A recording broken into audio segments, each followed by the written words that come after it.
Pourquoi est-ce que certains traders réussissent alors que l'énorme majorité échoue? C'est la grande question qu'on va décortiquer aujourd'hui.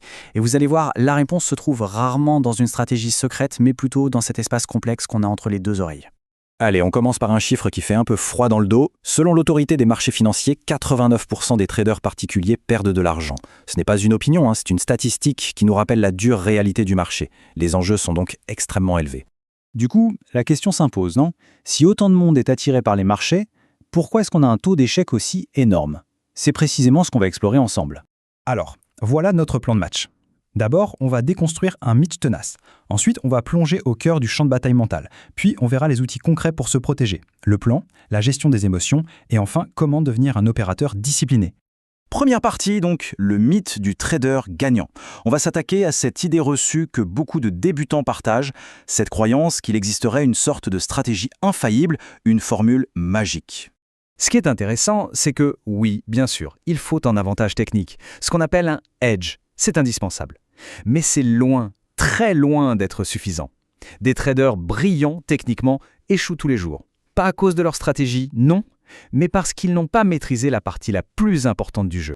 Et cette partie, c'est le champ de bataille mental. C'est ici, dans notre propre esprit, que la vraie guerre du trading a lieu, bien avant qu'on ne clique sur le bouton « Acheter » ou « Vendre ». D'ailleurs, il y a toute une science qui étudie ce phénomène. Ça s'appelle la finance comportementale. En gros, elle nous montre comment nos émotions et nos biais cognitifs nous poussent à prendre des décisions qui semblent logiques sur le moment, mais qui sont en fait profondément irrationnelles. On est donc face à un conflit permanent. D'un côté, on a les données objectives du marché, les graphiques, les indicateurs, les algos. De l'autre, on a notre esprit, avec son cocktail d'émotions, la peur, l'avidité, l'impatience. La plupart des gens se concentrent à fond sur la première colonne, mais la clé de la réussite, elle se trouve dans la maîtrise de la seconde. Prenons un exemple de biais bien connu, l'aversion à la perte. Les études ont montré qu'on ressent la douleur d'une perte environ 2 fois plus fort que le plaisir d'un gain équivalent. Qu'est-ce que ça provoque? Eh bien, ça pousse beaucoup de gens à conserver une position perdante beaucoup trop longtemps en espérant un miracle, tout ça pour éviter de devoir acter la douleur de cette perte. Et voici son cousin tout aussi dangereux, le biais de surconfiance. C'est cette petite voix qui, après 2 ou 3 trades gagnants, nous fait croire qu'on est un génie, qu'on a tout compris. Le résultat, on prend des risques démesurés, on ignore les signaux d'alerte et on se met à trader beaucoup trop. Et ça va encore plus loin. Comme le dit très bien Brad Simpson, le cerveau traite les pertes financières de la même manière qu'un danger mortel. C'est fou, non? Nos réactions face au marché ne sont pas juste psychologiques, elles sont carrément biologiques. Notre cerveau primitif réagit à une perte d'argent comme s'il était face à une menace physique. Pas étonnant qu'il soit si difficile de rester calme et rationnel. Bon alors, comment on se défend contre nos propres instincts? La première ligne de défense, c'est le plan de trading. Il faut vraiment le voir comme un bouclier, une protection contre nos propres impulsions. Et voilà le point crucial. L'objectif d'un plan, c'est de prendre toutes les décisions importantes à l'avance avec un esprit clair, au calme, avant même qu'un seul euro soit en jeu. Quand le marché s'emballe et que les émotions montent en flash, il ne reste plus qu'à exécuter le plan. On n'a plus à réfléchir. Alors, qu'est-ce qu'on met dans un plan solide? 4 piliers.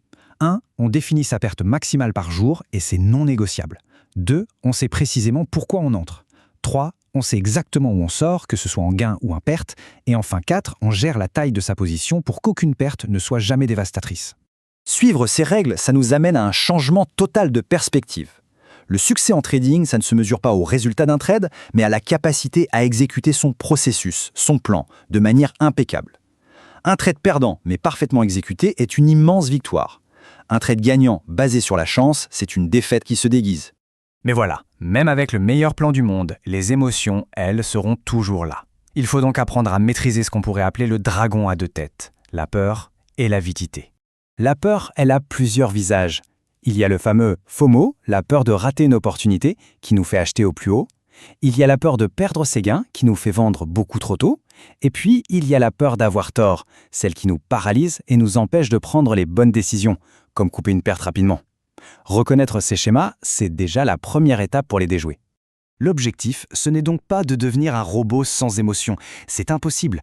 Le vrai but, c'est de les reconnaître quand elles apparaissent, de comprendre leur message et de s'en tenir à son plan malgré leur présence. Les émotions deviennent des informations, pas des ordres. Finalement, tout ça nous amène à une seule chose, la discipline. Comment on transforme toute cette connaissance théorique en une pratique constante et rigoureuse pour devenir un véritable opérateur de marché? Regardez ça. De nombreux traders professionnels citent souvent ce principe. Le succès en trading, c'est à 80% de la psychologie et de l'état d'esprit et seulement 20% de la stratégie. Et pourtant, on passe souvent 80% de notre temps à travailler sur les 20% qui comptent le moins. C'est un paradoxe qu'il faut absolument inverser. La discipline, c'est un muscle. Ça se travaille avec des outils concrets. Tenir un journal de trading pour analyser non seulement ses trades, mais aussi son état d'esprit. Avoir une routine stricte avant et après chaque session. Cultiver la patience, parce que souvent, le meilleur trade est celui qu'on ne prend pas. Et enfin, accepter les pertes. Ce ne sont pas des échecs, mais juste une partie intégrante du business. On arrive à la fin et tout se résume à cette pensée. On ne peut pas contrôler le marché. On ne peut pas contrôler les nouvelles économiques. La seule et unique variable que l'on peut maîtriser à 100%, c'est soi-même. La question finale est donc de savoir si l'on va travailler pour faire de son esprit son plus grand allié ou le laisser devenir son pire adversaire sur le champ de bataille des marchés.